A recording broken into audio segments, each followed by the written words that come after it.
మాజీ మంత్రి గారి వాదన, వారి ఆక్రోశం, వారి ఆవేదన చూస్తుంటే ఆల్రెడీ చెర్లపల్లి జైల్లో ఉన్నట్టుగా ఉంది అధ్యక్ష. ఎందుకంటే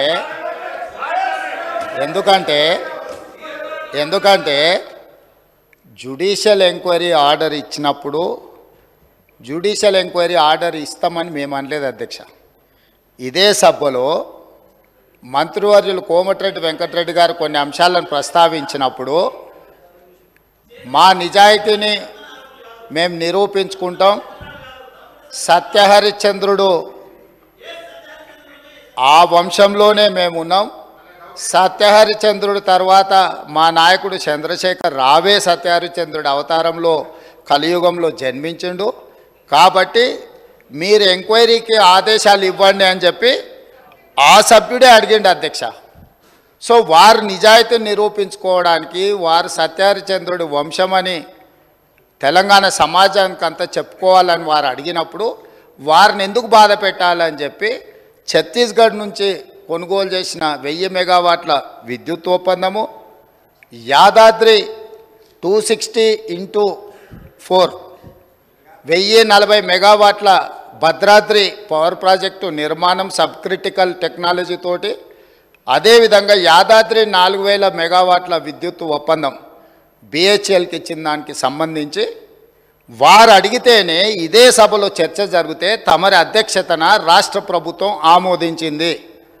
ఎప్పుడైతే మేము ఆమోదించి విచారణకు జ్యుడిషియల్ ఎంక్వైరీ కోసం చీఫ్ జస్టిస్ ఆఫ్ తెలంగాణకు లెటర్ రాస్తే సిట్టింగ్ జడ్జిలను కేటాయించలేం, రిటైర్డ్ జడ్జిలతో మీరు విచారణ చేసుకోండి అని కోర్టు నుంచి మాకు సమాచారం అందిన తర్వాత జస్టిస్ ఎల్ నరసింహారెడ్డి గారిని మేము నియమించినాం అధ్యక్ష.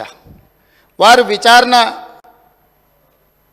క్రొనలాజికల్గా చేసుకుంటూ సంబంధిత శాఖ మంత్రికి ఆనాడు, సంబంధిత ఆనాటి ముఖ్యమంత్రికి మీరందరూ కూడా మీరు నిజాయితీ పరులు సత్యహరిశ్చంద్రులు అన్నారు కదా, కమిషన్ దగ్గరకు వచ్చి మీ వివరాలు ఇవ్వండి అని అడిగినారు అధ్యక్ష. అంటే ఒక కమిషన్ వేసిన తర్వాత కమిషన్ విచారణ చేసేటప్పుడు, కమిషన్ సమన్ చేసినప్పుడు బాధ్యత గల పౌరుడిగా, ప్రజాప్రతినిధిగా అక్కడికి వెళ్ళి తమ వాదనను, ఇక్కడ ఏదైతే వాదన వినిపించాలనుకున్నారో ఆ విచారణ కమిషన్ ముందర వెళ్ళి వీరు వాదనను వినిపించి ఉంటే నిజంగానే వాళ్ళ నిజాయితీ అంతా బయటకు వచ్చి ఉండేది కదా అధ్యక్ష. అక్కడికి వెళ్ళకుండా ఆ కమిషనే వద్దు, ఆ వ్యక్తే వద్దు, ఇవన్నీ వద్దని వాళ్ళే కోర్టుకు వెళ్ళిండ్రు. హైకోర్టు వాళ్ళ వాదనను తిరస్కరించింది. సుప్రీంకోర్టుకు వెళ్ళిండ్రు. సుప్రీంకోర్టు ఏమన్నది, విచారణ కొనసాగించాల్సిందే, విచారణని మీరు క్వాష్ చేయమని అడిగింది, అది కుదరదు, కాకపోతే మీకు అభ్యంతరం వల్ల ఆ కమిషన్ చైర్మన్గా వ్యవహరిస్తున్న వ్యక్తి పట్ల మీకు ఏమైనా అభ్యంతరాలు ఉంటే వ్యక్తిని మారుస్తున్నాము అని చెప్పి సుప్రీంకోర్టు మార్చడానికి ప్రభుత్వాన్ని కూడా అడిగింది. మీ ఆలోచన ఏందని? మాకేం ఆలోచన లేదు, ఏ వ్యక్తిని వేసినా సరే విచారణ జరగాలన్నదే ప్రభుత్వం ఆలోచన. ఖచ్చితంగా మా కోర్టు అడిగితే మేము మంచిది మారుస్తాము అని చెప్పి ఒప్పుకున్నాము. వారు కోరుకుంటున్నారు కాబట్టి ఈరోజు సాయంత్రానికల్లా ఎవరిని వేయాలో ఆ విచారణ కమిషన్కు కొత్త చైర్మన్ కూడా ఈరోజు సాయంత్రం నియమిస్తాం అధ్యక్ష. ఇక రెండవ పాయింట్, వాళ్ళేదో తెలంగాణకు విద్యుత్ వెలుగులు తెచ్చినట్టు, తద్వారా తెలంగాణ అంతా దగదగ మెరిసిపోతున్నట్టు ఇంకెంతకాలం ఊదరగొడతారు అధ్యక్ష.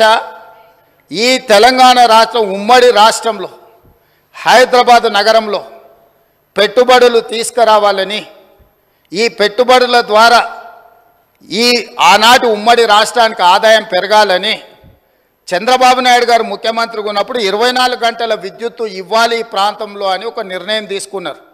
డాక్టర్ వైఎస్ రాజశేఖర రెడ్డి గారు వచ్చిన